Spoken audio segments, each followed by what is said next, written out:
Kaylin, and this is Full Purpose and Heart. I was going to give you another update. We've just finished, actually, week 5 of our homeschool life, and so I'm going to give you an update both of my first grader and preschool, because we started preschool officially this last week, so you can see a few things that we did and how we have changed our schedule slightly to accommodate for that preschool hour. So anyway, if you're interested in that information, go ahead and get started.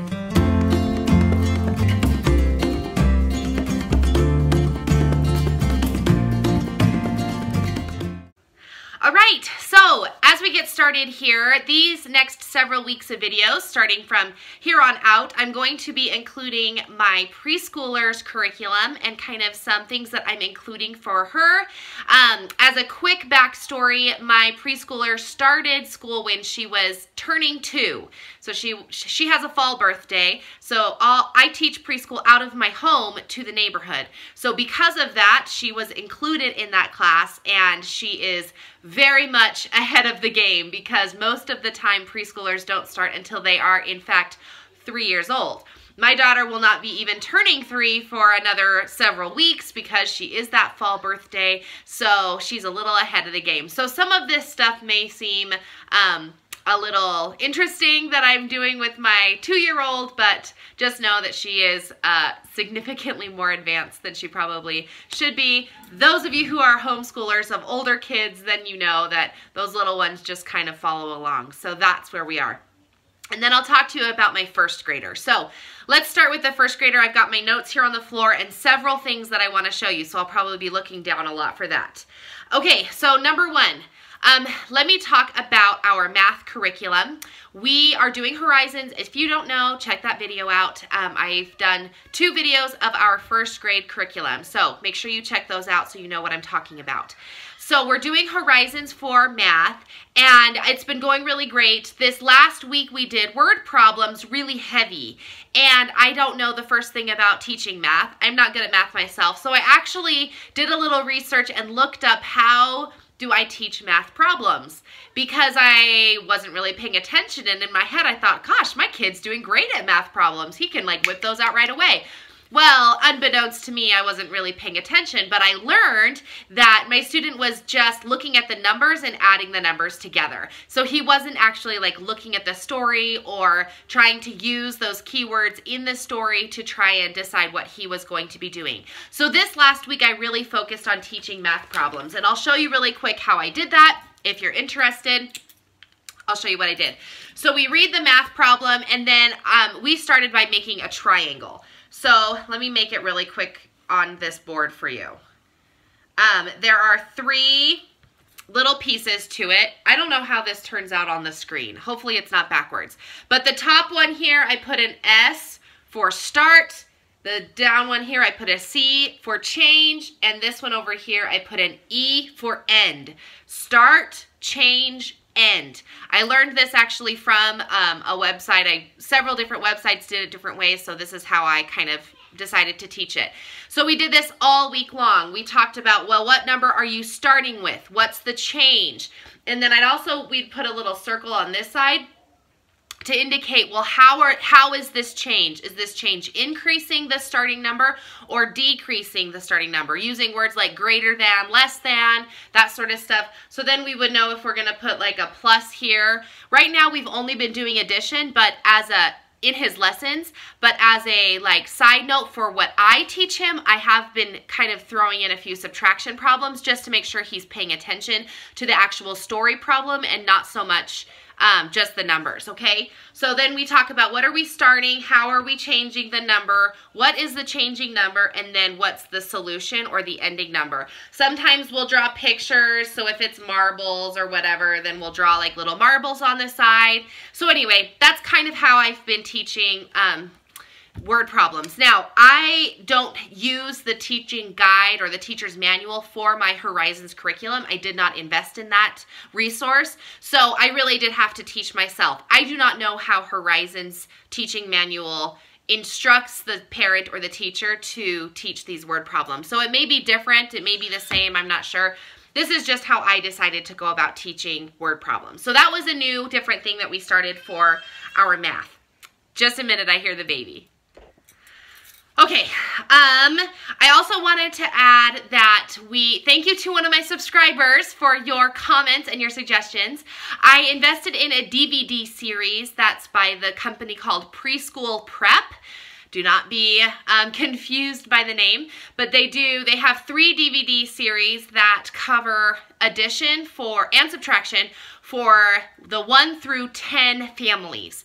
So we've started doing that. My kid loves watching TV, so I just put him in front of those videos. Each video is an hour. I don't have him watch for an hour, but he does get about 20 or 30 minutes worth of those. And they're kind of just animated, whatever creative ways of trying to show the kids and get those like mental images to get them to remember their math facts. I don't know if it's going to work or not, but so far we're interested. And my 2-year-old / almost 3-year-old is interested in those as well. So check the description box below and I'll put a link over to their website so that you can check those out and see if that's something that you want to look at for your student. All right, what else do I have? Oh, okay, let's talk about English. Again, this comes from one of my subscribers. Hats off to you. I appreciate the comments and the suggestions and the encouragement that I get. So in my last video, I chatted a little bit about how our English was going, and this week we are going to be scrapping Horizons altogether. I am not going to be doing it for a stint. I don't know how long. I'm not gonna like say anything specific, but this week we're gonna start not doing that. I'm taking the whole curriculum completely out, and I'm not replacing it with anything. Thank you to my subscribers. So you guys are awesome, because I feel like I'm gonna listen and that I am doing enough in the English department with our reading and our copy work / writing assignments / yada yada yada. I think that we're gonna be okay for now. I was really clinging on to the Horizons curriculum because I felt like it was teaching these phonics rules that my first grader needed to know. And I'm just taking a break. Maybe we'll pick it up in January, maybe we won't, but it was kind of hard for me to let it go. Fortunately, I purchased it as a used curriculum, so I didn't necessarily have to pay full price for it. So it was a little bit easier for me to put it on the shelf, but I've completely pulled all of those lessons from our curriculum. I will still be teaching letter sounds, or blending sounds, I guess, and some of the rules that we have covered thus far. So we're not going to just totally dissuade everything. I may even include one of those lessons occasionally just to pick up a new phonics rule, whether it's those silent sounds like BT or whatever. So anyway, that's where we are with English. I'm just tossing it out the window, and hopefully I won't miss it too much. I don't know. But again, that's just the blessing of homeschool, and we're just it's got to work for both of us. So I'm looking forward to this next week and kind of the relief that that will bring, not feeling so stressed and confused and frustrated with how complicated those rules are becoming. So that's new. We're still doing our history curriculum. I didn't touch on it last week, but I will this week. The chapter we finished this week was on the family. So we talked a lot about the family and the role of the family, God's design for the family. I used, instead of necessarily the book, I was using it's called The Proclamation of the Family, or maybe it's The Family, A Proclamation to the World. I'll put a link to it down on the description box below, but through our faith, we believe it is modern revelation, and it's God's design of what the family should look like, and the role of the mother and the role of the father, and how families are designed and given as a structured unit from God. So I really used that as my curriculum, and we learned about the role of the family, like I mentioned, and we learned how families can come together and be stronger through faith and prayer and wholesome recreational activities and all that kind of good stuff. And then we kind of finished off with our project. We made a family tree, and I just went through and printed a bunch of pictures. So we only did grandparents, so we have us, then the parents, then grandparents, and then these are great-grandparents to my kids. So that was kind of fun for me to get those pictures out and see. And it was really fun for my student, my kiddo, because then he got to see where he belongs and that he does belong to this greater unit of a family. And it was fun, and to see all the generational pictures up there and all that kind of good stuff. So that was a fun kind of culminating activity for our family unit. The next unit that we're doing is community, and it's actually going to be a really quick unit because we covered community a ton during our kindergarten year, and I actually had a community unit all together that I purchased and used for our kindergarten year. So you can check out those kindergarten videos if you're wanting to see what I'm talking about. But so this is going to be a really quick overview of the community, things like community helpers, why we have rules, how we can be a good citizen within our community, and all that kind of good stuff. So that's where we're going with that. I'll briefly touch on our science. We did the sun this week, so that was relatively interesting. I didn't necessarily use the Good and the Beautiful's teaching manual. I actually went to the library and got library books on the sun, and it had pretty much the same information, but it had more graphics and that kind of stuff. So, and then we did our science notebook. I didn't bring it here to show you, but we had 2 pages in our science notebook that we filled out with the sun unit, or the sun activities. So that was positive and it was good. Again, the curriculum from the Good and the Beautiful wasn't necessarily, it was more of a springboard than it was the foundation, if that makes sense. So I just used it because we were studying the sun. I kind of got their ideas of like, okay, let's talk about Copernicus and Kepler and their differences, and then we'll talk about what the sun actually is in relation to the universe and some facts about it and that kind of thing. So that's where we were with that. We're moving into planets next week. I'm looking forward to that. There you go. Oh, last thing. This kind of blends into what we did for preschool. And I didn't bring my sons here, so I can't show you. But we did, for my preschool unit, we were talking about All About Me. So I had my first grader kind of be a part of that. And he did his own All About Me lap book. So we'll start with that for the kind of a blend between what we did for preschool and first grade. But this is my preschoolers. And so we just kind of made a lap book. And all of the things, it's like about me, is on the inside. My first grader wrote it himself and drew the pictures himself. My preschoolers, I wrote for them, and then they drew the pictures to kind of explain what they had. So I have the heart here is to draw the family. This little airplane is I love going to. They have their favorite treat here on the bottom. These are their like favorite food is in this one. Favorite TV show is on this one. So these are some numbers about me. Things like how many siblings do I have? How many fingers do I have? That sort of thing. This one down here says I do not like to eat. This is like, did you know I'm a superstar at? My daughter put pinching dinosaurs. I don't really know what that meant, but that was funny. And then I'm so scared of. So that's a fun activity for any age. And I save these. I've actually had my first grader's been doing them since he was 2. So I have lots of these, and they pretty much look the same, but the answers change. And obviously he gets better at writing and drawing as the years go on. So they're a fun keepsake to have. I love, love, love lap books.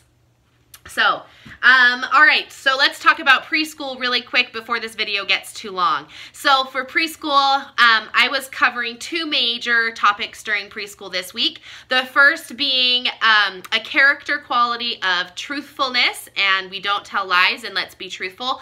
The second theme was, what is the letter of your name?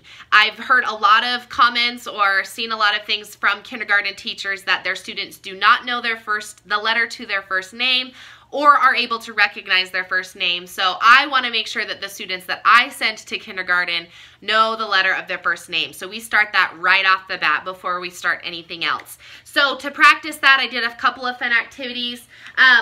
So the first name letter, this is just a fun activity that we did. I took a picture of each of my students, and then I put it on, I use Photoshop, but you can use any kind of like PowerPoint would probably be easier than Microsoft Word, but I just scaled the photo down to like a 1 by 1 inch square, put a bunch of them on the page. I think I had maybe 10 total, and then the student was able to practice cutting because it was one long strip of pictures, so it was just one small vertical line that the students were practicing to cut.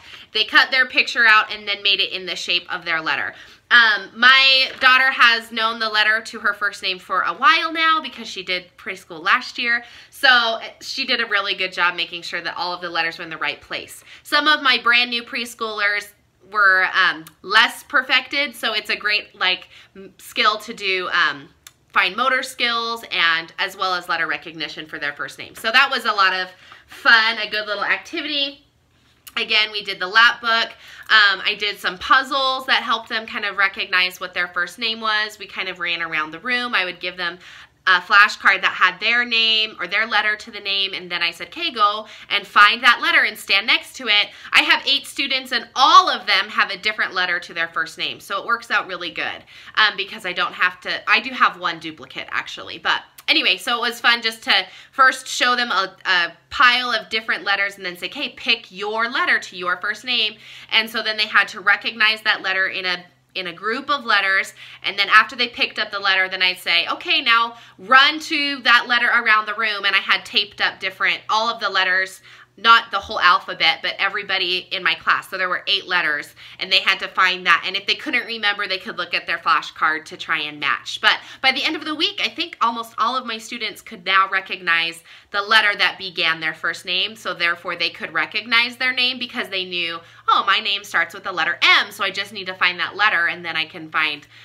my binder or my folder or whatever. So that was a fun little activity. As far as teaching truthfulness, we were doing the Aesop fable, The Boy Who Cried Wolf. So I printed off some pictures. I got these pictures off of just Google Images, and then I printed it on a transfer sheet, so like a fabric transfer sheet. I just printed off of there, and then I ironed it onto felt. So, you know, felt's like 50 cents at your craft store, and now this is like a flannel board story, and I have an actual flannel board that I made, so I have lots of different flannel boards. Anyway, so we got to tell this story. I had lots of pieces. I gave the pieces to the students so they could tell me the story. We did a reader's theater where we told the story, and we also watched the story on YouTube. There's a really great storyteller that reads the picture from a picture book. So I'll put that link down there below. It's a really great read aloud, so we watched that video as well. So, oh, and I had like a little song that talked about if you tell one lie, it leads to another. So that's kind of a fun song from, it's called like the Standing Tall series, Honesty, and I'll put the link to that below. It's also on YouTube. So then this is the last thing that I did, and we recited this every day. This is to the Aesop fable, so I just copied it off and made this little like visual poster. No one believes a liar even when they tell the truth. So that was like a fun little thing, and then when the kids went home, they could share it and hopefully have a little more understanding to truthfulness. And this coming week, we will continue to teach about truthfulness in addition to honesty as they kind of go hand in hand. All right, did I cover everything? I think I did. Hopefully you found some ideas in this video that can encourage you or inspire you for your first grader or your preschooler or whatever age. Lots of the things I do can be modified and then integrated into those elementary school aged students. So hopefully you found some encouragement in there.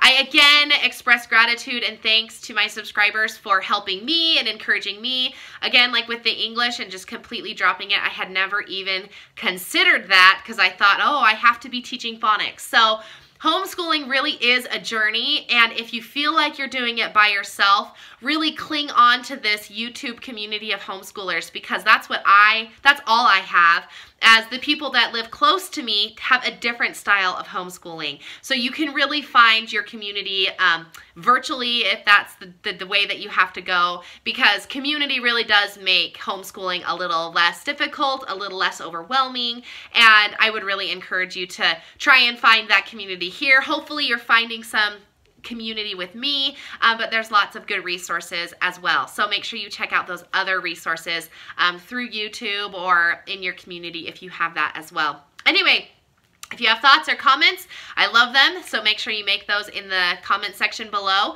If you have not subscribed to my channel, can I invite you to do so? I do my videos all the time. We've got this series, which is our homeschool life, where I talk about what we've been doing, but I also throw in some other videos here and there. Upcoming video is my husband is making a debut here on my YouTube channel. We've recorded it a bit ago. It just hasn't fitted in the lineup until now. So we're going to chat a little bit about how hesitant he was to start and how he's kind of come full circle, and he now is a full supporter and encourager of me and our homeschool life. So anyway, make sure you check that out. It'll be coming up in a couple of days. And I guess that's all I have to say. So we will catch you in another video. Have a good one, guys.